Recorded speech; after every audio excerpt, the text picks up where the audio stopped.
Okay,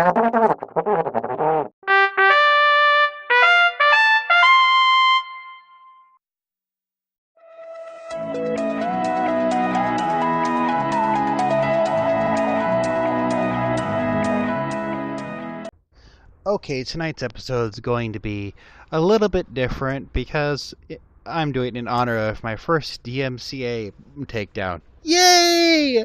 They noticed me! Noticed me, senpai! Yeah, all that good stuff. Well, anyway, I'm trying a shorter format, so here we go.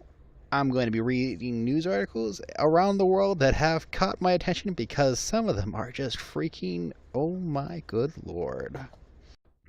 Honestly, this seems like a conspiracy theory, but I wanted to point it out to you guys. From AboutToday.com, it says that President Obama confirms he will refuse to leave the office if Trump is elected. I know, it seems a little bit out there, but let's check it out. Obama supposedly told CNN Wolf Blitzer that he will not vacate the Oval Office if Donald Trump is elected as the next president of the United States. Supposedly, he's prepared to do what's in the best interest of the nation, and if the people elect the Donald, then he will be forced to take whatever actions I deem necessary. Sounds really freaking creepy, honestly. Extremely so. He goes on to say he will file a motion of no confidence in the citizens, thereby taking away the popular vote. I don't know how reliable this news source is, but it does bring out a lot of questions that I'm kind of curious about. In this supposed interview, Obama claims that he has a little-known loophole that would allow him to remain in charge until a re-election is called. And I happen to know that loophole does exist in the law, but it's extreme at best. And playing it would basically destroy his credibility if it is found false, especially if Congress is against him, and considering the House, and it's stupid. So yeah, any which way. Again, all the links will be in the description. Now on to my next article from the mirror.co.uk, and how police may let Muslims wear burqa as uniforms to burst diversity. All except for diversity of thought, of course. But, yeah. Police have said they may let Muslim officers wear the burqa as a safe work to boost diversity in the force. Isn't that a face you want to trust with your life and your livelihood? Well, police focused on cultural sensitivity. My cultural feelings have been hurt because you don't let me wear my blanket to work, in my opinion. But no, honestly, I don't understand why any woman would like to wear the burqa. But, their own right, if they're doing it privacy in their own, way of life. But I don't know how it's done over in the UK, but police officer in the United States has to provide positive identification for civilians when requested. This completely eliminates the entire purpose of wearing a burqa for modesty simply because they'll have to show their face to be identified. So I don't see the idea for even bothering with this, and it leads to a bad precedent that an officer would not have to properly identify themselves. Honestly, why is there this need to pay attention to and try to enlist minorities who don't want to be officers in the first place? No, that's a serious question. Will anyone answer that for me? It seems a good way to stagnate the mindset of your officers to a certain type of thinking. Personally, I think it's just a really big mistake. What I love here, though, is this ad right here. ISIS bans the burqa after veiled female assassin kills 2 terrorist commanders in Iraq. I think I might check that out later. And moving on to a little more lighthearted subject, man steals 300,000 pennies. I am not making this up, people. It writes themselves sometimes, and all the articles will be linked in the description. This takes the phrase in for penny, in for pound to a whole new level. 1,600 pounds. Most people can't even conceive how much that is. Moving on. Robert E. Napoleon has been charged not only with burglary, but also has been charged with criminal trespassing, unlawful taking, and receiving of stolen property, and every single one of the charges is a felony. What's hilarious was how they found out that he was the thief. After informing the company dispatcher that he would be working late night during the Labor Day holiday weekend to remove parts from a disabled Dodge Durango, the security camera captured his white Jeep Cherokee pulling at 2:30 a.m. Monday, but did not show he worked on the Dodge. Thinking this suspicious, police searched his Jeep and found 89 of the pennies underneath his seats and floor mats. Mr. Napoleon then admitted that he stole the pennies. Oh, good Lord. And for his stupidity, he has a $50,000 bail, which apparently no one has been willing to pay as of yet.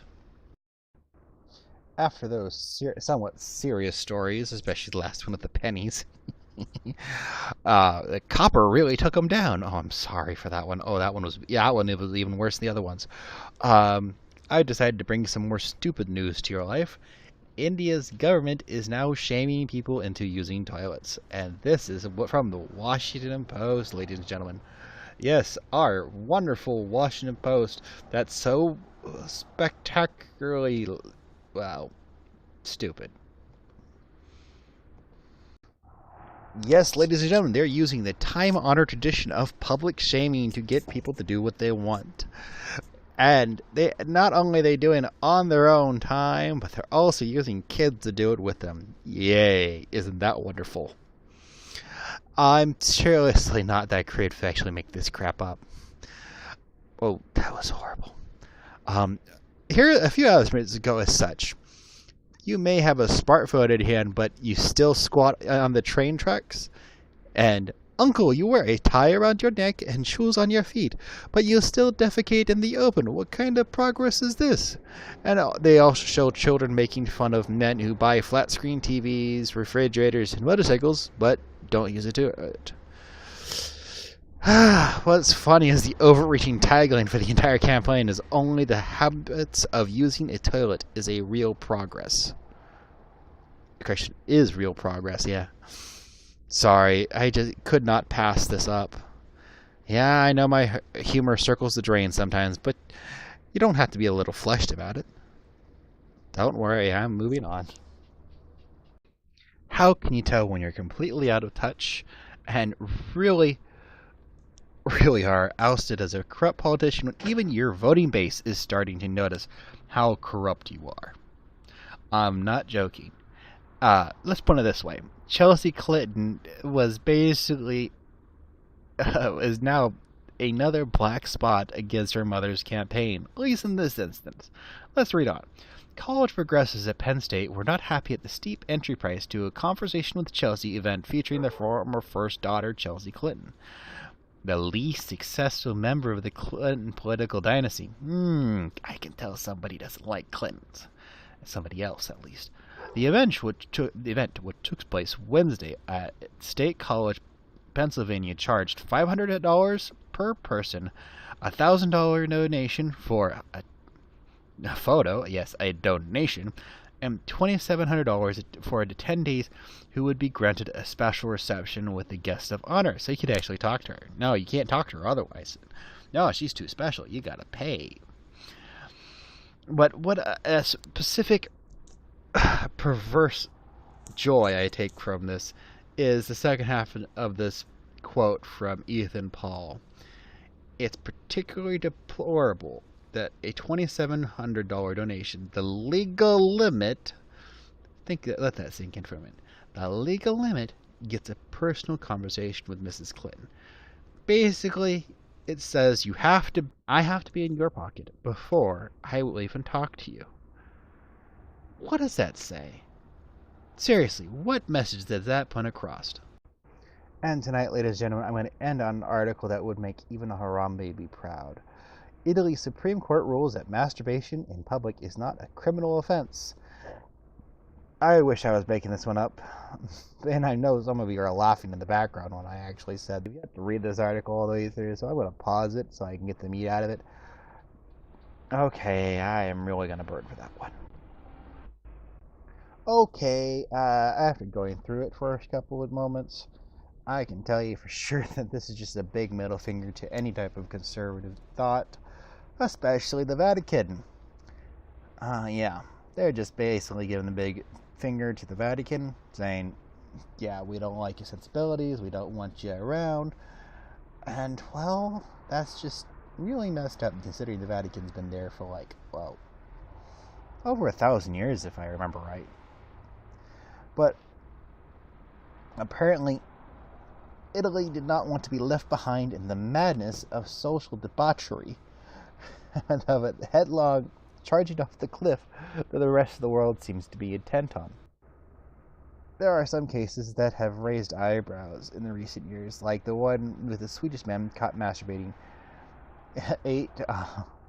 not that far out of Stockholm, who was acquitted of sexual assault on basis his actions were not directed at a specific person.